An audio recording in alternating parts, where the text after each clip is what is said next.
जो कि रशिया और जॉर्जिया के बॉर्डर पर पड़ता है। दोस्तों आज हम आप इस क्षेत्र के गांव को घुमाएंगे और साथ में दिखाएंगे जो रशिया का जो पूरा क्षेत्र है, जो पूरा ग्रामीण क्षेत्र है एक तरफ से आप कहिए, यहाँ का जनजीवन और यहाँ के लोग कैसे अपना जीवन जीते हैं और जीवन जीने की क्या शैली है, किस चीज़ पर ये लोग निर्भर रहते हैं। तो दोस्तों शुरू करते हैं आज का रशिया का ये गांव और ये पूरा जो बॉर्डर वाला एरिया है जो जॉर्जिया से बिल्कुल सट के है। तो आप देख सकते हो अभी हम इस गांव को देख रहे हैं, ये इस गांव के घर हैं जो दिखने में बहुत ही सुंदर है। और ये पूरा क्षेत्र जो है ये पूरा पहाड़ी क्षेत्र है।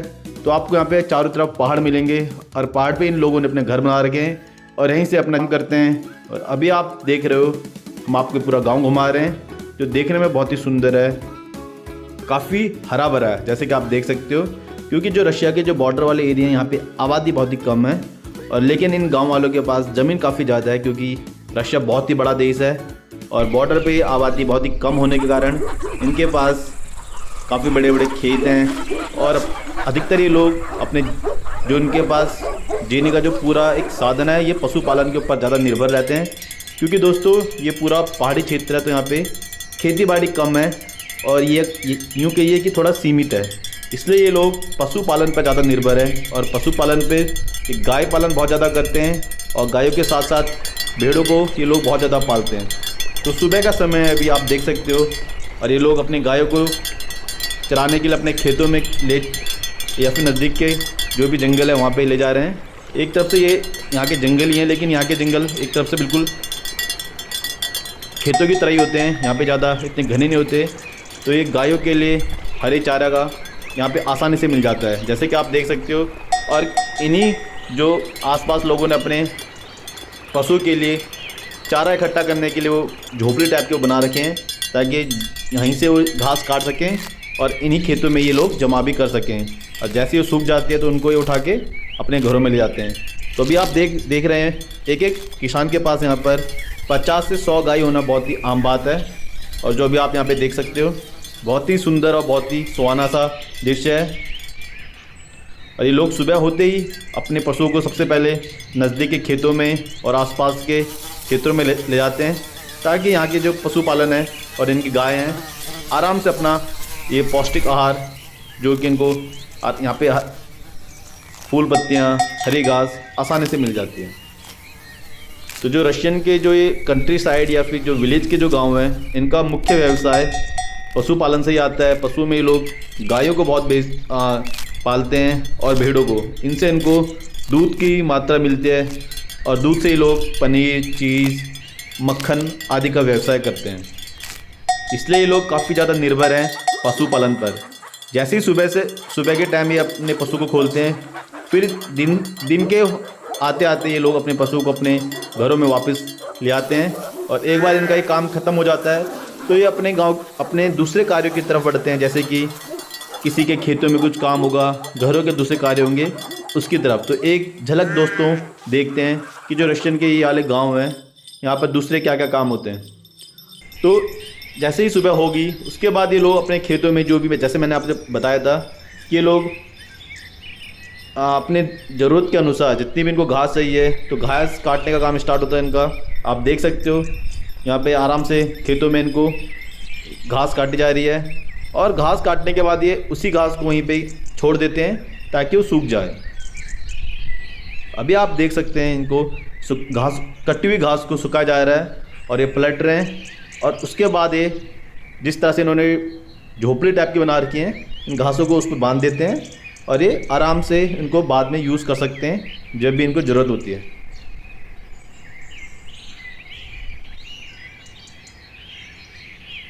ये पूरा जो गांव है, ये पूरा क्षेत्र है रशिया का बॉर्डर वाला क्षेत्र पशुपालन और ये खेती-बाड़ी के ऊपर ही पूरी तरह से निर्भर है।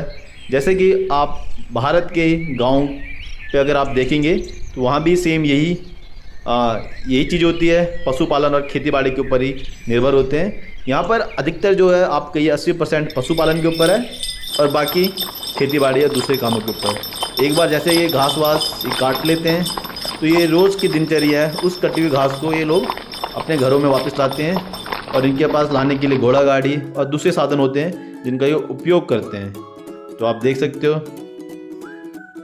पूरा गांव ये हरा भरा और बहुत ही सुंदर है। अब दिखाते हैं आपको यहाँ के दूसरी गतिविधियाँ जो इस गांव में यहाँ के लोग क्या करते हैं अपने पूरे एक दिन की चर्या में। तो यहाँ पे अभी ये लोग जो भी इनके पास खेत हैं, जो भी सीमित मात्रा में खेत हैं, वहाँ पे ये अपने काम चलाने लायक खेतीबाड़ी करते हैं ताकि अपने जीवन को जीने के लिए जो भी ये उगा सकें वो उन खेतों में उगाते हैं। तो अभी यहाँ पे ये आलू की खेती हो रही है, क्योंकि ये पहाड़ी क्षेत्र है तो इतनी बड़ी मात्रा में यहाँ पे खेत नहीं होते, ट्रैक्टर भी काफ़ी छोटे होते हैं इनके, लेकिन जितना भी इनको अपने के लिए चाहिए होता है ये लोग उगाते हैं।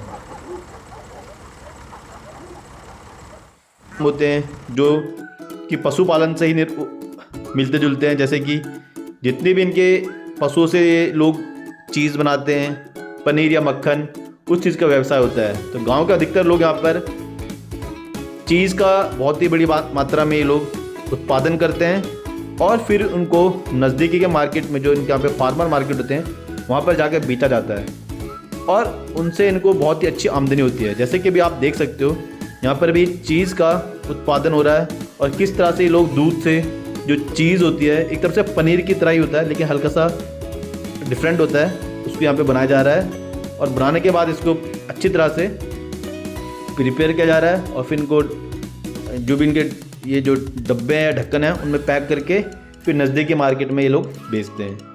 तो दोस्तों एक बार ये सारा काम हो जाए तो शाम जो भी इनके दूसरे काम होते हैं, जैसे कि शाम के टाइम इनके पास जो इनकी भेड़ें होती हैं, अपनी भेड़ों को ये लोग चराने के लिए ले जाते हैं और भेड़ों को चराने के लिए ये लोग अपने जंगल की तरफ जाते हैं, क्योंकि भेड़ इनके पास बहुत ही बड़ी मात्रा में होती हैं एक एक के पास।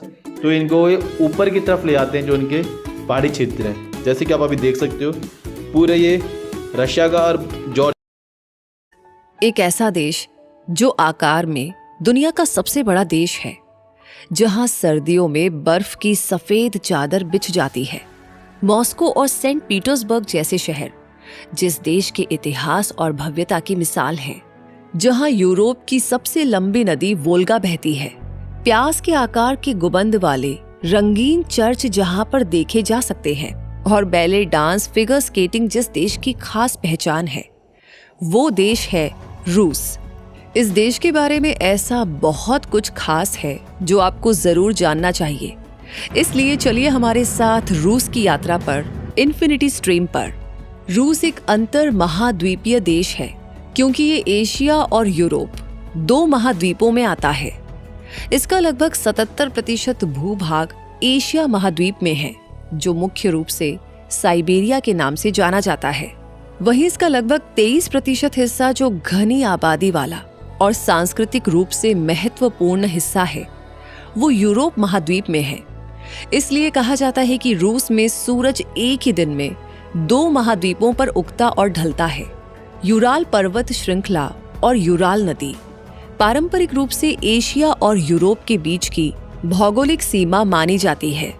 इस देश का क्षेत्रफल लगभग 17.1 मिलियन वर्ग किलोमीटर है, जो इसे दुनिया का सबसे बड़ा देश बनाता है। ये कनाडा से लगभग 1.7 गुना बड़ा है, जो कि दुनिया का दूसरा सबसे बड़ा देश है। रूस की थल सीमा 14 देशों से लगती है। इसके उत्तर पश्चिम में नॉर्वे और फिनलैंड है, पश्चिम में एस्टोनिया, लातविया, बेलारूस और यूक्रेन है, और कैलिनिनग्राड एक्सक्लेव जो कि रूस के मुख्य भूभाग से दूर है। उसके जरिए लिथुआनिया और पोलैंड की सीमाएं भी इससे लगती हैं। इसके दक्षिण पश्चिम में जॉर्जिया और अज़रबाईजान है, जबकि दक्षिण में कजाकिस्तान, मंगोलिया, चीन और उत्तर कोरिया इसके पड़ोसी देश हैं। इसके पूर्व में विशाल प्रशांत महासागर स्थित है। अपनी विशालता के साथ रूस लगभग 37,653 किलोमीटर लंबी तट रेखा रखता है, जो कनाडा, नॉर्वे और इंडोनेशिया के बाद दुनिया में चौथी सबसे लंबी तट रेखा है। रूस की राजधानी मॉस्को है, जो मध्य रूस में मॉस्कवा नदी के किनारे स्थित है। इसी नदी के नाम पर मॉस्को को ये नाम मिला। ये शहर इस देश का सबसे बड़ा और सबसे महत्वपूर्ण आर्थिक, राजनीतिक और सांस्कृतिक केंद्र भी है। क्षेत्रफल में पहले नंबर पर आने वाला रूस जनसंख्या में 9वें स्थान पर आता है, क्योंकि इसकी आबादी लगभग 14.4 करोड़ है और Moscow Moscow Oblast, Krasnodar Krai, Saint Petersburg और स्वेर्दलोवस्क ओब्लास्ट इसके घनी आबादी वाले क्षेत्र हैं। रूस की करेंसी रशियन रूबेल है, जो वर्तमान में 1.10 भारतीय रुपए के बराबर है। इस विशाल देश की एक खासियत इसके टाइम जोन भी है। ये इतना विशाल है कि इसे एक नहीं बल्कि 11 अलग अलग टाइम जोन में डिवाइड किया गया है। इसका मतलब है कि जब पश्चिम में स्थित मॉस्को में सुबह हो रही होती है तो रूस के सबसे पूर्वी हिस्से में रात होती है। अगर हम भारत से तुलना करें तो भारत का समय मॉस्को से 2 घंटे 30 मिनट आगे चलता है। इस देश की लिटरेसी रेट लगभग 99.7% है, जिससे पता चलता है कि यहाँ का एजुकेशन सिस्टम काफी अच्छा है। यहाँ ज्यादातर एजुकेशन फ्री है और साइंस एंड टेक्नोलॉजी पर ज्यादा फोकस किया जाता है। इसी तरह यहाँ का हेल्थ केयर सिस्टम भी काफी अच्छा है, जिसमें federal compulsory medical insurance fund scheme के जरिए फ्री इलाज की सुविधा मिलती है। रूस में कई धर्मों के लोग साथ रहते हैं। इनमें सबसे ज्यादा लोग रूसी ऑर्थोडॉक्स ईसाई धर्म को मानते हैं, जो कि यहाँ का सबसे बड़ा और पुराना धर्म है। इसके अलावा यहाँ हिंदू, मुस्लिम, कैथोलिक, यहूदी और बौद्ध धर्म को मानने वाले लोग भी हैं। इस देश की एकमात्र राष्ट्रीय और आधिकारिक भाषा रूसी भाषा है, लेकिन यहाँ पर चेचन, तातार, बश्किर, याकूत, उद्मुर्त, कोमी और मोक्शा जैसी कई स्थानीय भाषाएं बोली जाती हैं। यहाँ के लोग सामाजिक संबंधों को बहुत महत्व देते हैं। रूसी लोगों के लिए परिवार और बड़ों के सम्मान का महत्व सबसे ज्यादा होता है। ये लोग अपनी मेहमान नवाजी के लिए भी जाने जाते हैं। प्रकृति से गहरा लगाव और खेलों का भरपूर मजा लेना भी इनकी खासियत है। रूस में खेलों का बहुत बड़ा महत्व है और यहाँ पर कई तरह के खेल बेहद लोकप्रिय है, जिनमें से कुछ तो विश्व स्तर पर भी अपनी पहचान बना चुके हैं। फुटबॉल, आइस हॉकी, बास्केटबॉल और वॉलीबॉल जैसे खेल यहाँ पर बड़े चाव से देखे और खेले जाते हैं। बायथलॉन, बॉक्सिंग, रेसलिंग और सांबो जैसे मार्शल आर्ट्स भी यहाँ पर खूब पसंद किए जाते हैं। इसके अलावा टेनिस, एथलेटिक्स और जिम्नास्टिक्स में भी रूसी एथलीट्स ने हमेशा शानदार परफॉर्म किया है। फिगर स्केटिंग, खासकर पेयर स्केटिंग और आइस डांसिंग में भी रूस का नाम पूरी दुनिया में मशहूर है और रूस की विशाल भौगोलिक स्थिति भी दुनिया भर में इसे खास महत्व दिलाती है। इसलिए चलिए अब हम जान लेते हैं रूस के 6 प्रमुख भौगोलिक क्षेत्रों के बारे में, जो हैं कोला करेलियन क्षेत्र, रूसी मैदान, यूराल पर्वत, पश्चिमी साइबेरियाई मैदान, मध्य साइबेरियाई पठार और दक्षिण और पूर्व के पहाड़। इनमें से कोला करेलियन क्षेत्र रूस के उत्तर पश्चिमी हिस्से में स्थित है और कोला प्रायद्वीप और कारेलिया को कवर करता है। ये बाल्टिक शील्ड का हिस्सा है, जो कि प्राचीन और कठोर चट्टानों से बनी भूमि है। टुंड्रा, बोरियल वन और पहाड़ियां इसी क्षेत्र में आती हैं। बात करें रूसी मैदान या रशियन प्लेन की, जो पूर्वी यूरोप का एक विशाल और ज्यादातर समतल मैदान है और यूराल पर्वत से लेकर के पश्चिमी सीमाओं तक फैला हुआ है। ये यूरोप के सबसे बड़े मैदानों में से एक है और अत्यधिक उपजाऊ मिट्टी के लिए जाना जाता है, जो इसे रूस के कृषि उत्पादन का केंद्र बनाती है। वोल्गा नदी इसी मैदान से होकर के बहती है। अब बारी आती है यूराल पर्वत की। ये पर्वत श्रृंखला उत्तर से दक्षिण तक फैली हुई है और पारंपरिक रूप से यूरोपीय रूस को एशियाई रूस से अलग करती है। ये बहुत ऊंचे पहाड़ नहीं है, क्योंकि इनकी औसत ऊंचाई 1000 से 1300 मीटर के बीच है, लेकिन ये खनिजों और जीवाश्म ईंधन से भरपूर है, जिसकी वजह से औद्योगिक विकास के लिए इनका महत्व और भी ज्यादा बढ़ जाता है। इसके बाद है पश्चिमी साइबेरियाई मैदान या वेस्ट साइबेरियन प्लेन, जो यूराल पर्वत के पूर्व में स्थित दुनिया के सबसे बड़े समतल मैदानों में से एक है। ये उत्तर में आर्कटिक महासागर से लेकर के दक्षिण में अल्ताई पहाड़ों की तलहटी तक फैला हुआ है। इस क्षेत्र में टुंड्रा, टैगा और स्टेपी जैसे प्राकृतिक क्षेत्र पाए जाते हैं। इसका अधिकांश भाग दलदली है और यहाँ पर विशाल तेल और गैस के भंडार भी हैं। और अब जानते हैं मध्य साइबेरियाई पठार या सेंट्रल साइबेरियन प्लेटो के बारे में, जो पश्चिमी साइबेरियाई मैदान के पूर्व में येनिसेई और लेना नदियों के बीच स्थित एक विशाल पठारी क्षेत्र है। इसकी औसत ऊंचाई 500 से 700 मीटर है, लेकिन यहाँ पर पुतोराना पठार जैसे कुछ ऊंचे क्षेत्र भी हैं। यहाँ का अधिकांश क्षेत्र शंकुधारी वक्र है। दक्षिण और पूर्व के पहाड़। रूस के दक्षिणी और पूर्वी किनारे पर कई प्रमुख पर्वत श्रृंखलाएं हैं, जैसे काकेशस पर्वत, जो कि यूरोप के सबसे ऊंचे पहाड़ हैं। इनमें माउंट एल्ब्रस भी शामिल है, जो 5,642 मीटर की ऊंचाई के साथ रूस और यूरोप का सबसे ऊंचा शिखर है। इसके अलावा साइबेरिया में अल्ताई, सायन और बाइकाल के आसपास के पहाड़ इसी क्षेत्र में आते हैं और सुदूर पूर्व में कामचटका प्रायद्वीप पर स्थित ज्वालामुखी पर्वत भी इसी का हिस्सा है। रूस का सबसे ऊंचा बिंदु माउंट एल्ब्रूस है और सबसे निचला बिंदु कैस्पियन सागर है, जो समुद्र तल से -28 मीटर नीचे स्थित है। रूस के भौगोलिक क्षेत्रों में मौजूद प्राकृतिक क्षेत्रों को थोड़ा विस्तार से जाने तो ये प्राकृतिक क्षेत्र है टुंड्रा, टैगा, स्टेपी, शुष्क क्षेत्र और पहाड़। ये क्षेत्र रूस की जैव विविधता को सीधे तौर पर प्रभावित करते हैं, जिससे रूस दुनिया के सबसे जैव विविध देशों में से एक बन जाता है। यहाँ आर्कटिक टुंड्रा, बोरियल वन, समशीतोष्ण वन, घास के मैदान और पहाड़ी क्षेत्र जैसे अनेक इकोसिस्टम हैं।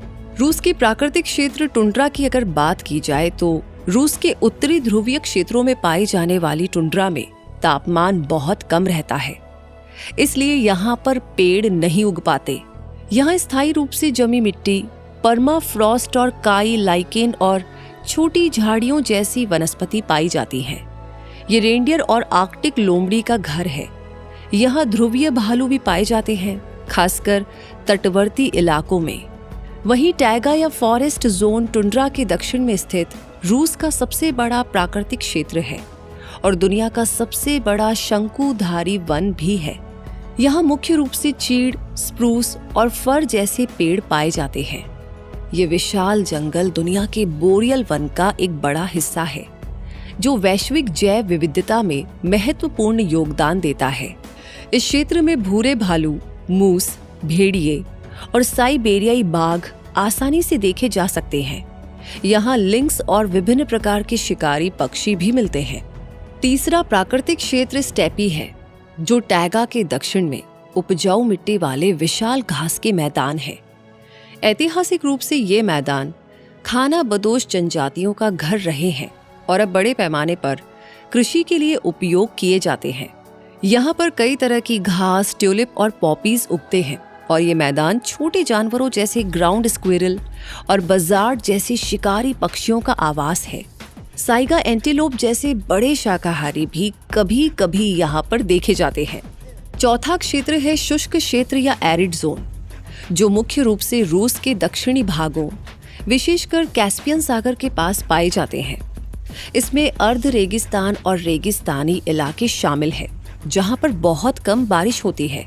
फिर भी कुछ खास तरह के जीव जंतु और वनस्पतियाँ यहाँ पर पाई जाती हैं, जो ऐसी कठोर परिस्थितियों में ढल जाती हैं, जैसे कैक्टस की कुछ प्रजातियाँ, जर्बोआ जैसे स्मॉल रोडेंट्स और डेजर्ट रेप्टाइल्स।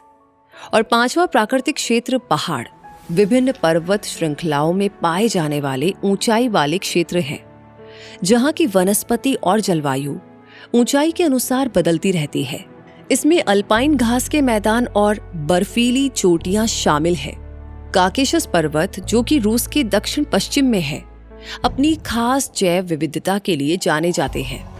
यहाँ काकेशियन स्नोकॉक, लेपर्ड और माउंटेन गोट जैसे अनोखे जीव मिलते हैं।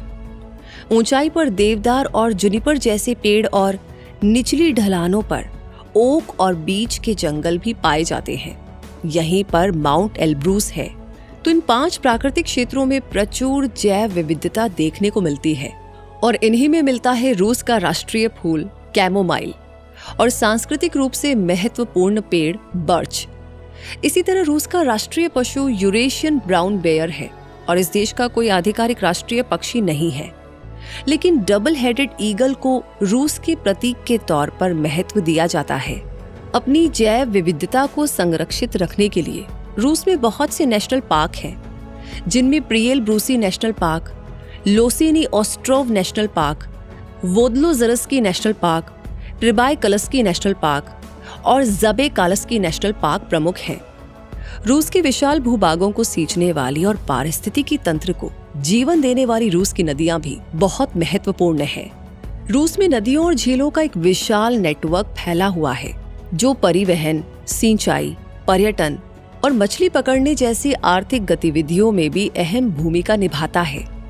इन नदियों में वोल्गा सबसे लंबी नदी है, लगभग 3,531 किलोमीटर की लंबाई और 1.35 मिलियन वर्ग किलोमीटर के विशाल जल ग्रहण क्षेत्र के साथ ये यूरोप की सबसे लंबी नदी है और यूरोपीय रूस की भी जल प्रवाह और जल निकासी बेसिन के मामले में भी सबसे बड़ी है।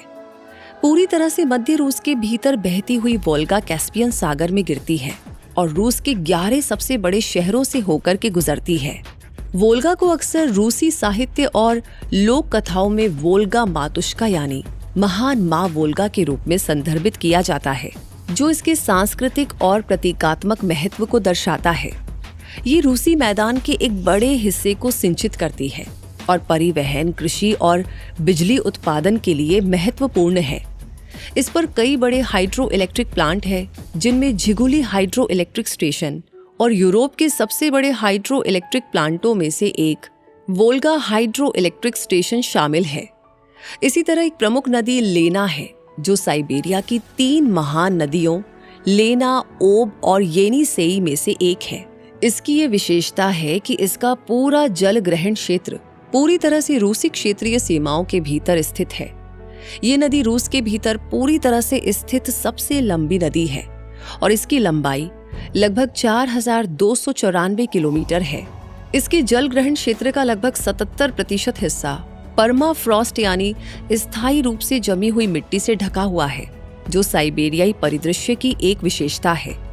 साइबेरिया की एक और बड़ी नदी है जिसका नाम है येनिसेई, जिसकी लंबाई लगभग 3,487 किलोमीटर है और ये अपनी लंबाई और पानी की भारी मात्रा के लिए जानी जाती है। इस पर बना सायोनो-शुंशेस्काया प्लांट रूस का सबसे बड़ा हाइड्रो इलेक्ट्रिक पावर प्लांट है। अमूर नदी भी एक प्रमुख नदी है जो कि रूस और चीन के बीच की सीमा का एक हिस्सा बनाती है और प्रशांत महासागर में जाकर के मिलती है। इसकी लंबाई लगभग 2,824 किलोमीटर है। इनके अलावा रूस में डॉन, कामा, ओका और नॉर्दर्न डिविना जैसी नदियां भी हैं। इसी तरह रूस की प्रमुख नदी प्रणाली है ओब इर्तिश नदी प्रणाली, जिसकी कुल लंबाई लगभग 5,410 किलोमीटर है। इसमें ओब मुख्य नदी है और इर्तिश इसकी सबसे बड़ी सहायक नदी है। ये प्रणाली साइबेरिया के बड़े भूभाग से होकर के बहती है और क्षेत्र के तेल, गैस, शिपिंग व ऊर्जा उत्पादन में प्रमुख भूमिका निभाती है। नदियों के साथ साथ रूस में दुनिया की कुछ सबसे महत्वपूर्ण झीलें भी हैं, जैसे कि बैकाल झील, जो कि साइबेरिया में स्थित है। वो दुनिया की सबसे गहरी झील होने के साथ साथ आयतन के अनुसार ताजे पानी की दुनिया की सबसे बड़ी झील भी है। इसमें दुनिया के सतही मीठे पानी का लगभग 20% हिस्सा है और इसकी अधिकतम गहराई लगभग 1,642 मीटर या 1.64 किलोमीटर है। इसी तरह लाडोगा झील उत्तर पश्चिमी रूस में स्थित यूरोप की सबसे बड़ी झील है और इसका क्षेत्रफल लगभग 17,700 वर्ग किलोमीटर है। ये सेंट पीटर्सबर्ग शहर के लिए पीने के पानी का एक महत्वपूर्ण स्रोत है। और ओनेगा झील यूरोप की दूसरी सबसे बड़ी झील है, जिसका क्षेत्रफल लगभग 9,700 वर्ग किलोमीटर है। इनके अलावा कैस्पियन सागर एक अंतर्देशीय खारे पानी की झील है, जो कि अपने विशाल आकार की वजह से सागर कहलाती है। क्षेत्रफल के हिसाब से तो ये रूस की सबसे बड़ी झील है। ये रूस, कजाकिस्तान, तुर्कमेनिस्तान, अजरबैजान और ईरान के बीच कैस्पियन सागर में है और ये झील अपने विशाल तेल और गैस भंडारों के लिए महत्वपूर्ण है। ये सभी नदियां और झीलें न केवल रूस की भौगोलिक सुंदरता को बढ़ाती हैं, बल्कि इस देश के पारिस्थितिक, आर्थिक और सांस्कृतिक जीवन में भी महत्वपूर्ण भूमिका निभाती है। रूस की जलवायु पर अगर हम नजर डालें तो इस देश के अधिकतर हिस्सों में लंबी और बेहद ठंडी सर्दियां होती हैं। इन सर्दियों में जमीन का एक बड़ा हिस्सा अक्सर मोटी बर्फ की चादर से ढका रहता है। साइबेरिया और उत्तरी क्षेत्रों में सर्दियां 6 से 8 महीने तक चलती हैं और तापमान -30 से -50 डिग्री सेल्सियस तक गिर जाता है। यहाँ पर गर्मियाँ अक्सर छोटी होती हैं, खासकर उत्तरी और साइबेरियाई इलाकों में, जहाँ पर गर्मी मुश्किल से 1 से 2 महीने टिकती है और औसत तापमान 15 से 25 डिग्री सेल्सियस के बीच रहता है। दक्षिण और तटीय क्षेत्रों में जलवायु थोड़ी हल्की होती है, लेकिन फिर भी ये कहना सही होगा कि रूस एक ठंडा देश है, जहाँ पर अधिकतर समय सर्द मौसम का प्रभाव रहता है। और अब बारी आती है रूस के इतिहास को जानने की और इस देश को अपना ये नाम कैसे मिला, ये पता लगाने की। तो रशिया नाम की जड़ें RUS शब्द में है। रस शब्द का प्रयोग पूर्वी स्लाव लोगों और इस क्षेत्र में बसने वाले वाइकिंग व्यापारियों के द्वारा किया जाता था।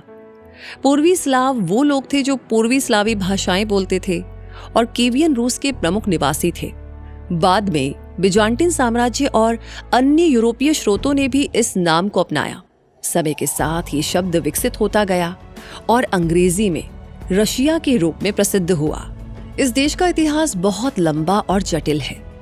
3वीं से 8वीं शताब्दी ईस्वी के बीच पूर्वी स्लाव लोग यूरोप में एक अलग समूह के रूप में उभरे। लगभग 9वीं शताब्दी में वाइकिंग व्यापारियों और शासकों के प्रभाव से पहला पूर्वी स्लाव राज्य कीवियन रूस बना। 988 में कीवियन रूस ने बिजान्टिन साम्राज्य से रूढ़िवादी ईसाई धर्म अपनाया, जिसने इसकी संस्कृति, कला और राजनीतिक विकास को गहराई से प्रभावित किया। आंतरिक संघर्षों और विशेषकर 13वीं शताब्दी में मंगोलों के आक्रमण की वजह से ये राज्य कई रियासतों में बिखर गया और लगभग 250 वर्षों तक मंगोल शासन के अधीन रहा। मॉस्को ने बाद में कीवियन रूस की राजनीतिक और सांस्कृतिक विरासत को अपनाया, लेकिन इस दावे को लेकर के इतिहासकारों में कुछ मतभेद हैं। कुछ इसे वैध मानते हैं जबकि कुछ इसे राजनीतिक दावा मानते हैं, विशेषकर यूक्रेनी और बेलारूसी दृष्टिकोण से। मंगोल शासन के दौरान मॉस्को की ग्रैंड डची ने धीरे धीरे शक्ति हासिल की। मॉस्को ने आसपास की रूसी रियासतों को एकजुट करना शुरू किया और 1480 तक मंगोलों के प्रभुत्व से मुक्ति पाई। मॉस्को की बढ़ती शक्ति के साथ 1547 में इवान द टेरिबल को पहले सार के रूप में रूस के सारडोम की घोषणा की गई।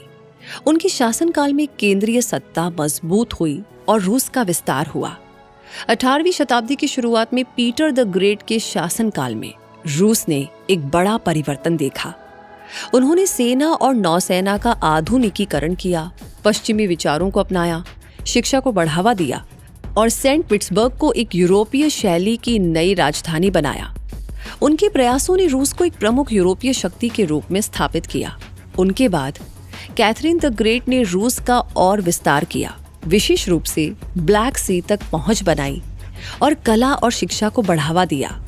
रूसी साम्राज्य ने 19वीं शताब्दी में भी काफी विस्तार जारी रखा, विशेष रूप से मध्य एशिया और सुदूर पूर्व में। इसने 1812 के नेपोलियन युद्धों में महत्वपूर्ण भूमिका निभाई, जहां नेपोलियन की सेना को रूस की सर्दियों और प्रतिरोध ने हराया। हालांकि 1853 से 1856 तक चले क्रीमियन युद्ध में पश्चिमी शक्तियों से हार ने रूस की सैन्य कमजोरियों को उजागर किया और सुधारों की आवश्यकता महसूस कराई। इसी दौरान 1861 में सार अलेक्जेंडर द्वितीय द्वारा दासता का उन्मूलन एक बड़ा सामाजिक सुधार था, लेकिन इसके बावजूद सामाजिक अशांति और सुधारों की मांग बनी रही, जिसने डेकेम्ब्रिस्ट विद्रोह जैसे कई आंदोलनों को जन्म दिया। 20वीं सदी की शुरुआत में रूस अंदरूनी और बाहरी दबावों में था। प्रथम विश्व युद्ध में रूस की भागीदारी ने अर्थव्यवस्था पर भारी बोझ डाला और जनता में असंतोष बढ़ा दिया। इस दौरान 1917 में रूसी क्रांति हुई, जिसने सारवादी शासन को समाप्त कर दिया। इसके बाद बोल्शेविक पार्टी ने सत्ता संभाली और व्लादिमीर लेनिन के नेतृत्व में रूसी सोवियत फेडरेटिव सोशलिस्ट रिपब्लिक यानी RSFSR की स्थापना हुई। RSFSR ने अन्य सोवियत गणराज्यों के साथ मिलकर के 1922 में सोवियत संघ या सोवियत यूनियन का गठन किया। सोवियत संघ के अधीन जोसेफ स्टालिन के नेतृत्व में बड़े पैमाने पर औद्योगिकीकरण और कृषि का सामूहिकीकरण किया गया, लेकिन ये राजनीतिक दमन और लाखों लोगों की जान की कीमत पर हुआ। द्वितीय विश्व युद्ध में सोवियत संघ ने नाजी जर्मनी को हराने में निर्णायक भूमिका निभाई, जिसके बाद वो एक वैश्विक महाशक्ति के रूप में उभरा। एक वैश्विक महाशक्ति के रूप में सोवियत संघ ने शीत युद्ध के दौरान संयुक्त राज्य अमेरिका के साथ एक तीव्र वैचारिक और भू राजनीतिक प्रतिद्वंदिता में प्रवेश किया। इस अवधि में सोवियत संघ ने अंतरिक्ष दौड़ में महत्वपूर्ण उपलब्धियां हासिल की, जैसे स्पुतनिक का प्रक्षेपण और यूरी गागरिन को अंतरिक्ष में भेजना। इसके अलावा इसने दुनिया भर में अपनी समाजवादी विचारधारा का प्रसार किया। हालांकि इस दौरान हथियारों की होड़ और क्यूबा मिसाइल संकट जैसे बड़े तनाव पैदा हुए और अफगानिस्तान युद्ध जैसी सैन्य विफलताएं भी सोवियत संघ के संसाधनों पर भारी पड़ी। निकोलो खरुश्चेव ने स्टालिन की कुछ दमनकारी नीतियों को कम किया और बाद में मिखाइल गोर्बाचेव ने 1980 के दशक में आर्थिक पुनर्गठन और खुलेपन जैसी सुधारवादी नीतियां पेश की। इन नीतियों ने लंबे समय से चली आ रही आर्थिक समस्याओं और जातीय तनावों को उजागर किया, जिससे सोवियत संघ के पतन की प्रक्रिया तेज हुई। 1991 में सोवियत संघ के विघटन के बाद आधुनिक रूसी संघ या रशियन फेडरेशन का उदय हुआ। इस बदलाव के साथ ही रूस ने राजनीतिक और अर्थव्यवस्था दोनों में बड़े बदलाव देखे। ये देश एक केंद्रीय नियंत्रित अर्थव्यवस्था से बाजार अर्थव्यवस्था की ओर बढ़ा और एक दलीय प्रणाली की जगह बहुदलीय लोकतांत्रिक प्रणाली को अपनाया। हालांकि ये दौर चुनौतियों से भरा रहा, लेकिन व्लादिमीर पुतिन के नेतृत्व में रूस ने केंद्रीय सत्ता को मजबूत करने और अंतर्राष्ट्रीय मंच पर अपनी भूमिका को फिर से स्थापित करने की कोशिश की। रूस ने यूक्रेन पर अपने प्रभाव क्षेत्र को बनाए रखने और नाटो के विस्तार को रोकने के उद्देश्य से 2022 में यूक्रेन पर सैन्य आक्रमण किया, जिसने पूरी दुनिया की राजनीति को बहुत गहराई से प्रभावित किया। इस संघर्ष ने पश्चिमी देशों, खासकर नाटो और यूरोपीय संघ के साथ रूस के रिश्तों में और ज्यादा तनाव पैदा कर दिया, जिसके चलते रूस पर कई तरह के अंतर्राष्ट्रीय प्रतिबंध लगाए गए और इस युद्ध से रूस को आर्थिक, सैन्य, अंतर्राष्ट्रीय और आंतरिक स्तर पर बड़ी चुनौतियों का सामना करना पड़ रहा है, जिनके बावजूद रूसी संघ अपनी राष्ट्रीय पहचान और एकजुटता पर जोर देता है, जिसे उसके प्रमुख राष्ट्रीय प्रतीक दर्शाते हैं। रूसी संघ के दो प्रमुख राष्ट्रीय प्रतीक हैं इसका राष्ट्रीय ध्वज और राज चिन्ह या कोट ऑफ आर्म्स। रूस का राष्ट्रीय ध्वज 3 बराबर क्षैतिज पट्टियों से बना है, जिसमें सबसे ऊपर सफेद, बीच में नीला और सबसे नीचे लाल रंग है। सफेद रंग शांति, पवित्रता और पूर्णता का प्रतीक है। नीला रंग विश्वास और निष्ठा को दर्शाता है और लाल रंग ऊर्जा, शक्ति और राष्ट्र के लिए बहाए गए रक्त का प्रतिनिधित्व करता है। वहीं रूस का राज चिन्ह एक लाल शील्ड पर बना 2 सिर वाला गोल्डन ईगल है, जिसके पंख फैले हुए हैं। ईगल के सिर पर मौजूद मुकुट संप्रभुता और शक्ति का प्रतीक है। इसके पंजों में एक राजदंड और एक गोला है। ये दोनों वस्तुएं राज्य की शक्ति और अधिकार का प्रतिनिधित्व करती हैं।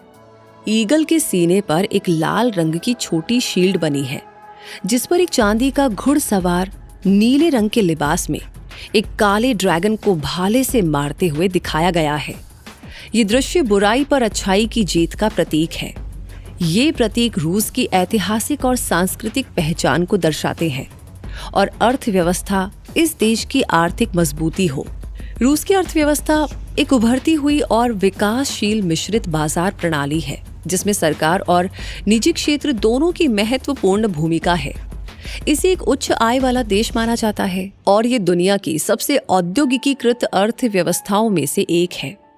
आर्थिक आकार की बात करें तो नॉमिनल जीडीपी के हिसाब से ये दुनिया की लगभग 11वीं सबसे बड़ी अर्थव्यवस्था है, जबकि परचेजिंग पावर पैरिटी यानी कि PPP के हिसाब से ये चौथे नंबर पर आती है।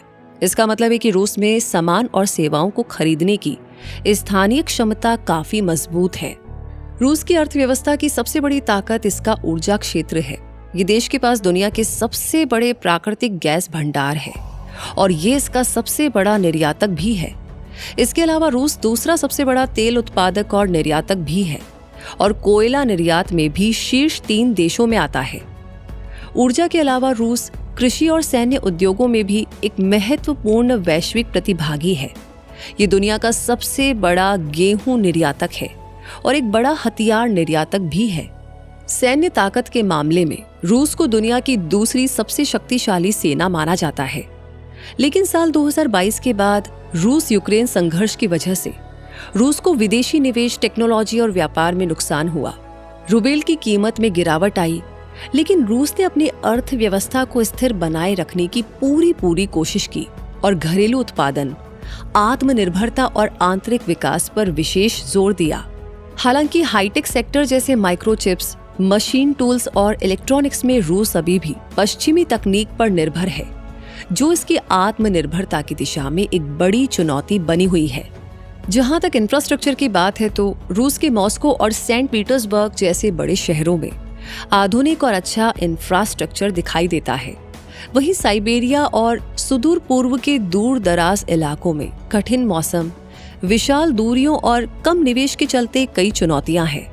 फिर भी रूस का रेलवे नेटवर्क दुनिया का सबसे बड़ा रेलवे नेटवर्क है, जो देश के हर कोने को जोड़ता है। इस विशाल नेटवर्क में प्रसिद्ध ट्रांस साइबेरियन रेलवे भी शामिल है, जो मॉस्को से लेकर के प्रशांत तट तक फैला हुआ है। देश का पॉलिटिकल स्ट्रक्चर देखें तो रूस एक लोकतांत्रिक संघीय राज्य है, यानी डेमोक्रेटिक फेडरल स्टेट, जहां पर जनता अपने प्रतिनिधियों को चुनती है। इसकी विधायिका को फेडरल असेंबली कहा जाता है, जो 2 सदनों में बटी है, काउंसिल ऑफ फेडरेशन और स्टेट ड्यूमा। देश का राष्ट्र अध्यक्ष राष्ट्रपति होता है, जो सशस्त्र बलों का सर्वोच्च कमांडर भी होता है। राष्ट्रपति को नागरिक सीधे और गुप्त मतदान से 6 साल के लिए चुनते हैं। सरकार का नेतृत्व चेयरमैन ऑफ द गवर्नमेंट करता है, जिसे राष्ट्रपति स्टेट ड्यूमा की सहमति से नियुक्त करता है। रूस को प्रशासनिक रूप से 85 फेडरल सब्जेक्ट्स या संघीय विषयों में बांटा गया है, जो इसके राज्यों या प्रदेशों के समान है। ये संख्या अंतर्राष्ट्रीय रूप से मान्य है। इनके अलावा यूक्रेन के जिन क्षेत्रों पर रूस अपना दावा करता है, वो अंतर्राष्ट्रीय स्तर पर विवादित है। हर फेडरल सब्जेक्ट की अपनी खास पहचान और स्वायत्तता होती है। फेडरल सब्जेक्ट्स मुख्य रूप से 6 प्रकार के होते हैं: रिपब्लिक्स, ऑब्लास्ट, क्राइस, ऑटोनॉमस ऑक्रग्स, ऑटोनॉमस ऑब्लास्ट और सिटीज ऑफ फेडरल सिग्निफिकेंस। इनमें से रिपब्लिक्स ऐसे स्वायत्त क्षेत्र होते हैं जिनकी अपनी संवैधानिक और विधायी शक्तियां होती हैं, और ये अक्सर खास जातीय समूहों से जुड़े होते हैं। चेचन रिपब्लिक या रिपब्लिक ऑफ तातरस्तान इसी तरह के क्षेत्र हैं। ऑब्लास्ट सबसे आम प्रकार के फेडरल सब्जेक्ट्स हैं, जो सामान्य प्रांतों की तरह कार्य करते हैं। मॉस्को ऑब्लास्ट या लेनिनग्राद ऑब्लास्ट इसके उदाहरण है। क्राइस भी ऑब्लास्ट जैसे ही होते हैं, लेकिन अक्सर आकार में बड़े और भौगोलिक रूप से बाहरी क्षेत्रों में स्थित होते हैं। क्रास्नोडार क्राई या कामचाटका क्राई इसके उदाहरण है। ऑटोनॉमस ऑक्रग्स छोटे कम आबादी वाले क्षेत्र होते हैं, जिनमें कुछ हद तक स्वायत्तता होती है, और ये अक्सर स्वदेशी आबादी से जुड़े होते हैं। यामालो नेनेट्स ऑटोनॉमस ऑक्रग या खांटी मानसी ऑटोनॉमस ऑक्रुग इस तरह के क्षेत्र हैं। जहां तक ऑटोनॉमस ऑब्लास्ट की बात है, तो रूस में इस प्रकार का केवल एक ही फेडरल सब्जेक्ट है, यहूदी ऑटोनॉमस ऑब्लास्ट।